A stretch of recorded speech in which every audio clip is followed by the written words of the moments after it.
Welcome to the Parenting Roundabout podcast. I'm Terri Morrow. And I'm Catherine Haleko.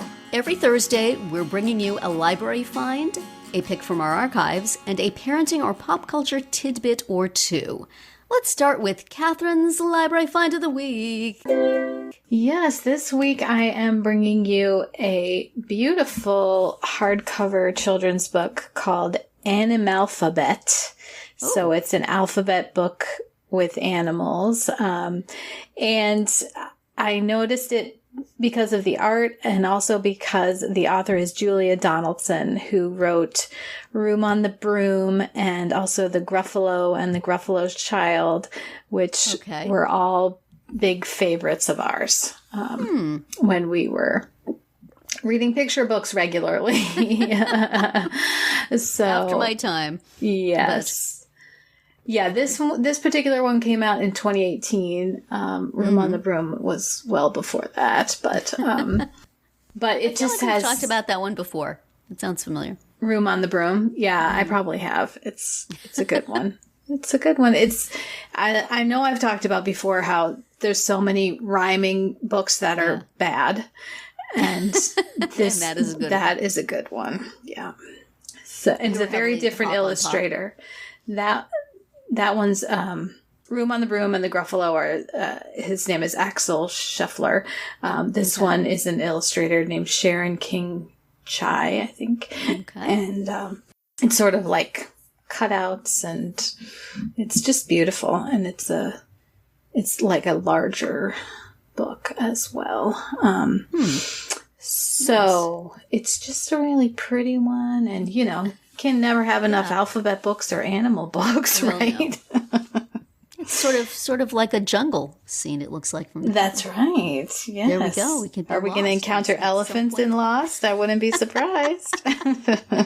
Do not be surprised by anything. No, I won't be. Is there an invisible monster in this book?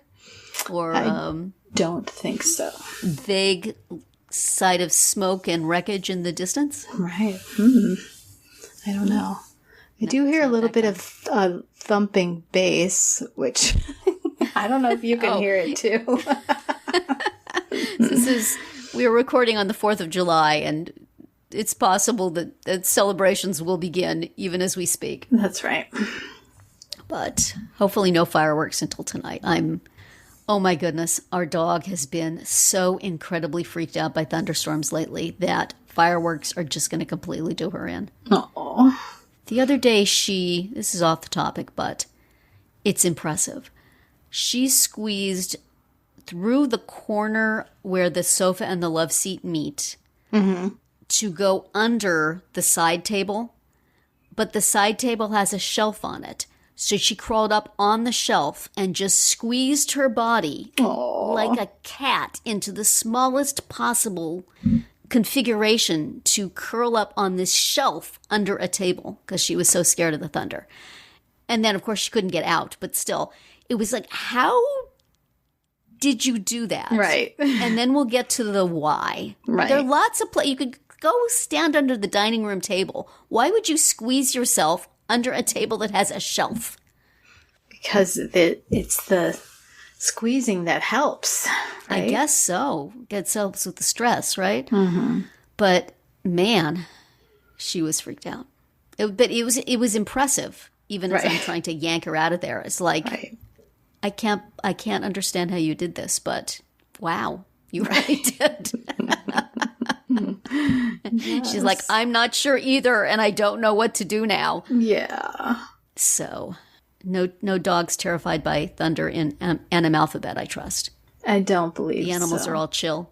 Yes. Yes. So it's just a lovely looking book. So I see it has snakes and tigers. Right. But I bet they're cute. They're friendly. They're friendly. I mean, the cover has an elephant and a baby elephant, and it has a kangaroo and a flamingo and a zebra. Nice. So I should have looked to see what the X is, because that's always a challenge for these type of books. Yes. An extra friendly something. Right. I neglected to check. I regret to say. I'll have to report back. Yes. So tell us what you are up to right now. My random bit for this week will be, I think the last full-length episode we had, I said, do I need a Substack? Maybe I need a Substack. So for my 65th birthday, I gave myself a Substack. It's completely free, but I committed myself to a Substack. Okay. And wrote the first episode has dropped. The first, what do we call episode? Them? It's a newsletter. It's a post. The first post dropped last Thursday. The second will today. Okay. It's called Too Old for Cool. Mm-hmm.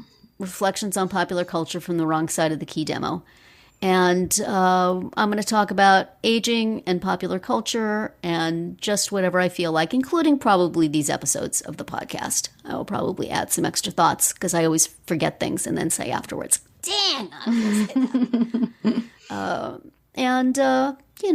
whatever else is of interest. But the young'uns are doing a lot of writing about their experiences, so I thought, old people need.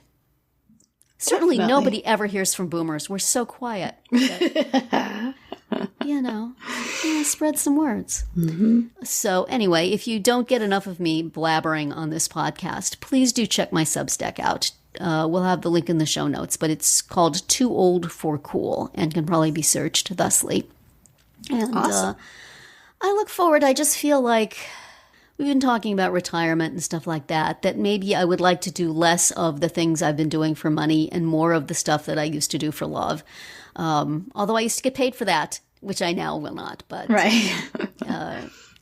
I'm unsure anybody's going to read my Substack for free, much less for cash. Mm-hmm. But we must start. We must make use of the tools available to us to reach our audience. No magazines are paying freelancers huge sums of money to write things. So no, or even I small used sums. to write, short humor essays used to be my thing, and I would like them to be my thing again. So that is a thing I will be doing. And, great. We'll see where it goes. Well, I'm excited to read it with my excess of time. That's right. I have ideas for at least 3 or 4 more. So hey, go read it quick. Perfect. All right. And what are we reaching into our podcast archives, which are extensive, to talk about this week? I thought we could talk about an episode from just 2 years ago. It was called Choosing Your Parenting Battles. Oh, my. Because that is, it's a perennial and it's also actually good advice. Yes. And it also continues into your children's adulthood. It sure does. So it is still as relevant to us as it was then. That's right. Which is a lesson that my husband, even now that our children are in our 30s, has still not learned. Yes, exactly. I could say the same from over here. Yeah, it's this. We jumped off of an article called 10 Ways This Mom Has Stopped Annoying Her Teens. So it wasn't specifically how to be a good parent, choose your battles. It wasn't that kind of thing, but that's the path it led us on because we felt that the things that she had stopped annoying her teens about were things that she never should have started annoying her teens about if she wanted to live a peaceful life. So that is, it's just a classic for a reason, Yeah.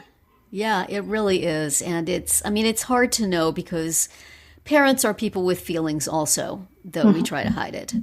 That there are just some things that get your goat, and you may realize this is not a worthy battle to fight, but it is for you because it's just your thing. Right. And those situations are hard. But if it's not your thing, and you're just doing it because you feel you're supposed to, or you feel kids should fall in line or whatever, just figure you have a limited number of things. You have a limited number of wins. Yeah. Do you want to waste it on this? Right. And most of the time, the answer is no. Mm-hmm. Right now, we're having one of those disputes about lights being left on that I feel makes my husband sound like he grew up during the Depression. Right. Wasn't that something our parents did? Turn off that light. Turn off the lights when you leave the room. I mean, it's wasteful, but not that wasteful. And, I mean, my daughter is down in her little apartment downstairs now, and she likes to keep the lights on. Whether because she forgets to turn them off or because she's all alone in a place that doesn't get, I mean, it's on the first floor, but it's got curtains on most of the windows. It doesn't get that much natural light. Right. Maybe it just makes her feel less alone to have lights on. I really don't care. That's not something that I would. There's things that get some LEDs. They last forever. Yeah. I mean, we do have a thing with there's like a wall air conditioner down there. The rest of the house has central air, but that apartment has it would be a window air conditioner, but there's no window there, so it's like they cut a hole into the wall. Yeah. And she wants to run it a lot because she's like, for the first time in her life, has control of the climate control. Yes. And I'm thinking, number one, it costs a lot of electricity. And number two, at some point, it's going to run out of whatever it needs to make it cool. And then we are going to have to figure out how to either fix it or replace it. And I don't want to do that. So turn it off. Right. But the light bulbs, I know how to change those. That's fine. Just if it makes you feel more comfortable. So he's always going down there for something. Because there's a refrigerator down there that we share with her. It used to be our downstairs refrigerator where we would put stuff. Well, it was waiting to use for use, and now it's her refrigerator also. But so he'll go into her apartment from time to time and come out going, "Got all the lights on down there. Where are all the lights on down there? The lights are on in the bedroom and the kitchen and the living room. Why are all the lights on?" I'm like, because she wants to be able to see where she's going when she goes from one room to the next. Yeah, so not my battle, but clearly his still. Stop. Right. I don't care. Yeah. So, and she's 34, so we're still having that. We're still having your battles choose thing. Your battles moment. Oh, because there's stuff. There's definitely stuff. Not that stuff. Right. Do you, when your kids are in college, do you have things that you think you should pursue with them, and then you go, nah?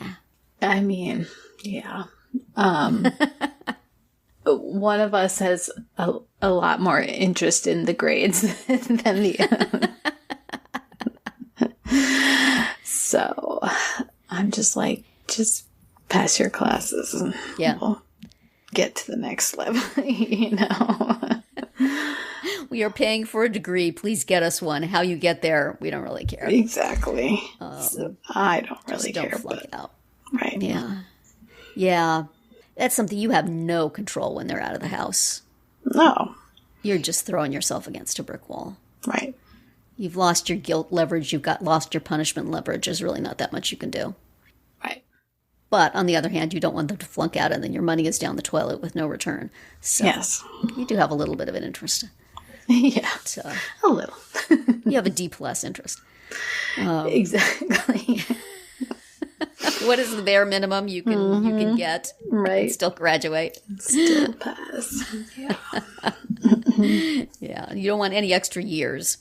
Yeah. And you know, we're in the summer, of course, we're back to having one under the roof. So we're back, as you know, as you're familiar with yes, negotiating all of that. That is a difficult period because it's a young person who has grown used to independence. Mm-hmm. And then all of a sudden is not. I remember when I myself was such a young person and I moved back into my parents' house and I lasted about a year and then it was like, nope, I'm getting myself an apartment. Thanks so much, Mom and Dad. And my mom was like, but we have such a nice setup for you and you don't have to pay rent. And it's like, nope. Want to watch what I want to watch on TV. I'm sorry. Nice to know you. There's going to be this show called Lost, and you're not going to understand it. So I need my own place. No, that was decades later, but still, yes. Well, no, it was just that my dad, and here's a battle thing, my dad wanted me to come watch TV with them. I had a TV in my room, but he wanted us all to watch TV together at night. Right. And I'm like, no. I'm making just barely enough to afford rent now. I'm out of here. Right. So, yeah, you just, once you get used to independence, you don't want to go back. Right. So good luck to you all. Yes. I'm sure this will be delightful. It's actually been pretty. It's been okay? Pretty okay. Yeah. It's for both you and your husband? Yeah. Are you doing better at the letting it go? Yes. I mean, not nobody's perfect. Nobody's nerfect, as they say on Parks and Rec. Has he moved the mulch yet? The mulch is done, but it Yay. was Not by him? Not by him. It was so the first round was my son and 2 or 3 of his friends for an afternoon. Uh-huh. That made a small dent. Then after like a few weeks of it sitting there, my one neighbor's daughter came and took 2 loads with a trailer. Oh. And then my other neighbor came and took 11 wheelbarrows. Oh my gosh. And it still wasn't done. So then we paid a guy, and he was here for 9 hours. Oh my gosh. So that's how much there was. Oh, goodness. And now it's like a foot deep, everywhere it is. So it looks nice. Yeah. Good. You didn't find any skeletons or remains in it? Not that I heard about. I don't know. Good. Did you specify that? Now look, there may be some dead animals in there. I don't want to hear it. Keep it to yourself. Yeah, that would have been the portion that the paid helper was dealing with. So maybe he was just like not even noticing. I don't know. The animal just burrowed in there and died. Yeah, that's it. Yeah. Mm-hmm. Yes. So yeah. So that saga is over for now. Congratulations. And Thank you no you. longer have to pick that particular fight. That's right. Why are you sitting here in the air-conditioned house? Go out and shovel some mulch. Go out and shovel some mulch. And with that, we bid you adieu. Go shovel some mulch. Thank you for listening. You can find all our episodes on Spreaker, Apple Podcasts, Amazon Music, or wherever you get your podcasts. You can find recaps, links, and an opportunity to comment on our website at parentingroundabout.com. You can also talk to us on our Facebook page, on Instagram, or on Twitter, where you'll find us at Roundabout Chat. And please visit our Amazon shop at amazon.com/shop/mamatude, where you can find links to a lot of the things we've talked about over the years.